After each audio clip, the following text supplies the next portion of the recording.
Hello everyone, how are you? Fine, thank you. I don't know what made me think of that, but I don't know, every time I hear the hello everyone thing, it just makes me laugh. Anyway, hello everybody, welcome back to another episode of Deep Thoughts, and today we are talking about One Punch Man Season 2, Episode 6. So unfortunately for this episode, like a dummy, I totally forgot to take any form of notes while watching the episode, but that's okay because even when I stopped and thought about it, this episode is possibly the weakest of the season thus far, and it doesn't necessarily make it bad. I don't think it's a bad episode, just sort of the most like I've felt about the series in a long time. This episode was just sort of meh, like which is too bad because I do think unlike what most people, including myself, thought this season was gonna be, it's actually been pretty solid. So to have sort of a meh episode does kind of come as a surprise.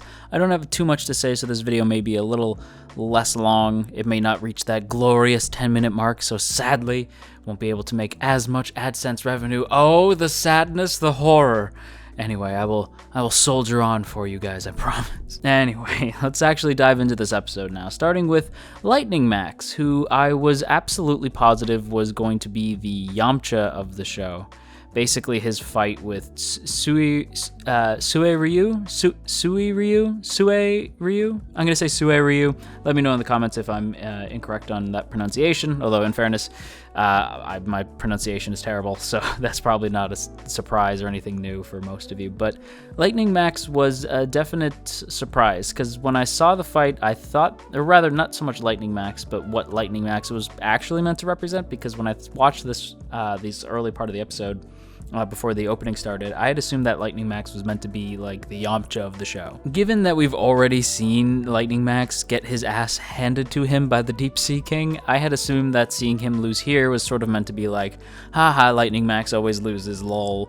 But I don't really feel that that's the case, especially when Snake, or however you want to pronounce it, Snake, made his appearance and his standoff with Sui Ryu, or Sui Ryu, whichever. Snake or Snack fighting him sort of kind of put the bigger picture or the idea that one is trying to get across. So it made it a little bit more clear in my mind that this idea that Sui Ryu is this sort of like gifted fighter. He was basically just born with talents versus people like Lightning Max or Snake who had to fight and claw and battle their way to where they were, only to have life confront them with an obstacle that they just couldn't overcome.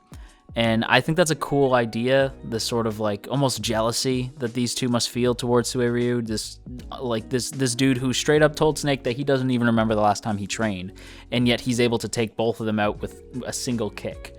He's one kick man, but it's just it's sort of what I think the theme of the show was, sort of this idea of being faced with a wall that you can't overcome. And in Sui Ryu's case, it's the idea of natural talent versus talent that's crafted over time, or talent that you work for. Because Sui Ryu doesn't seem like the kind of dude who's worked for anything. He just kind of became a fighter so that he just became strong so that he could just sort of coast through life, which made me realize another theme that the episode may have in play right now, which is looks can be deceiving, because I thought Sui Ryu was going to be a total badass, cool kind of like he was going to be like Saitama, just like a dude who got too strong to the point where it became boring, so he wanted to look for a fight, something like that. That's what I thought. Turns out, no, Sui Ryu's kind of, how you say, a big douche. I was genuinely shocked at what a gigantic tool he was. Now, I think that's the point of his character. I think he's meant to come across as an arrogant asshat, and I think maybe he's meant to evolve over time. I'm happy to watch him evolve over time, because again, I felt like, I said this in the previous video, I think anyway, but the dude sort of not reminds me, but feels as though if you did a fusion of Ryu and Ken from Street Fighter, you'd get Sui Ryu. That's just who he looks like. Sui Ryu, Ken Ryu. Ken Ryu. That's what I'm calling him from now on. No, not really. But yeah, his appearance made me think he was going to be this like really cool character with like this sort of like deep backstory. And I feel like he may still be a character who gets a backstory. I haven't read the manga up till this point. The manga, I stopped reading the manga during the during the King arc, only because when I was reading the manga for the first time, I ended up storming through the King arc just because I couldn't stop reading it. And then season 2 happened, so I was like, okay, I'm going to stop reading so I could be surprised, and then I'm probably going to pick up the manga again. But yeah, that's a total sidetrack. I'm sorry. Welcome to Deep Thoughts. I will say, I think the biggest thing for me, there's two things in the episode that I didn't dig. And one of them was the fact that I was sort of bummed by the lack of tournament fights. Now, I know that seems silly when I just spent the last couple minutes talking about the tournament specifically, but we don't really get any actual fights, which is too bad, because the stuff we get from the tournament are these one-hit KOs from Saitama and Sueryu, and the fights that I would have liked to have seen between these wacky one characters, we don't get to see those. Instead, we get to see Genos doing stuff, which I didn't realize I missed, but seeing Genos do stuff was neat, but it was also very kind of quick and rapid and sort of stuff that we've seen Genos do 1,000 times. So it wasn't super interesting. I will say the Genos fights at least had some kind of kinetic animation at points. Again, it's sort of that JC style of animation where I can tell they're trying. It's not glorious, but it's not too shabby either. So yeah, I'd say I was decently impressed with the animation. This is probably the weakest, not just episode, but also the weakest in animation for me, anyway, for my money.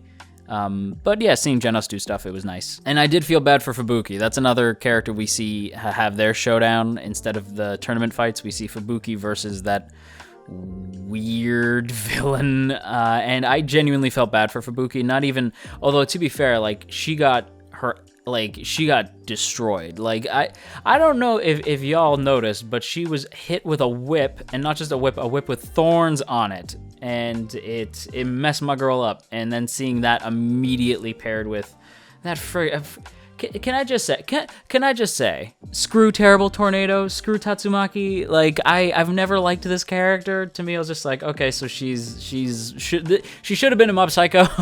I mean, so should Fubuki by that logic. But like, yeah, I'm not a fan. After what I've seen from season 2 and what I've seen from the manga and season 1 and all of that, Tatsumaki, she never really impressed as much as Fubuki. Fubuki as a character, I just dug more. I'm just more into her as a character. And yes, her character design too.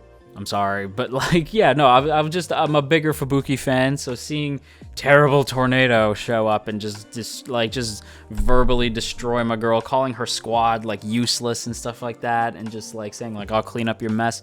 Like, girl, step back. I feel like Ozzy watching the when Arya was in Bravos. If you don't know what I'm talking about, there's just a line from Ozzy reviews where he's like, "Shut up, let her do things," and that's how I felt. Like stop, give her a chance. Yeah, she got her ass kicked this time. I guarantee you, Fubuki's gonna get shine. She better at least. One, I know you, and I know you're not gonna let me down on that. One is excellent at giving characters at least a little bit of shine. Basically, every character, including the Scars, got shine in Mob Psycho. So I'm fully expecting Fubuki to get shine.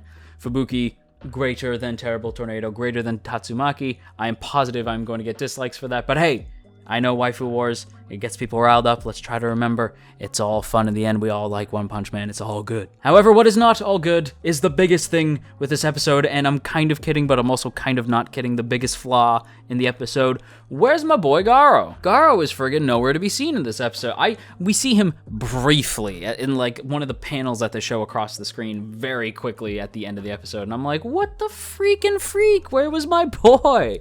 Garo has stolen the show, in my opinion. Like Garo, I'm more interested in Garo than I am in Genos and Saitama this season. Like, I genuinely just want to see more Garo. We kind of got an allusion to Garo, sort of, when we see the kid who Garo like hangs out with, who reads all the hero books. We see the kid reacting to what's happening to all the heroes and what's happening across the world. This really is like an Omega level of Now I'm thinking of X-Men, but this really does feel like the highest I've seen the threat level be in One Punch Man. Like this is just it's scary how like heroes are dropping like flies. People at the tournament have no friggin' clue what's going on. but it's just, like, as the viewer, you're like, it's really hitting the fan, and we actually do get the big reveal of who's behind it. And I was genuinely shocked, because when they're talking to whoever is like this little minion is talking to whoever is seemingly in charge, and they talk about who they took down. They took down Genos off screen. They took down Metal Bat, which, I mean, they didn't really. It was more Garo, but nah. And biggest for me, that at least, like, my theory is wrong, I suppose, is that the other hero that they took out off screen was Metal Knight. I thought that the big villain was gonna be Metal Knight, but no, it wasn't Metal Knight at all. It turns out the big bad is Monster King Orochi Maru. No, not Orochimaru. That would have been crazy cool. No, it's this big, freaky, monster-looking thing, which does give me Deep Sea King vibes, but I'm gonna wait to see. I trust one, so I'm not super concerned, but I was like, really? It's this guy? But hey, like I said, it's one. I ain't necessarily saying it's gonna be bad. I was just like, really? We're doing Deep Sea King again? But like this time it's like an underground guy? Or just King of the Monsters or whatever?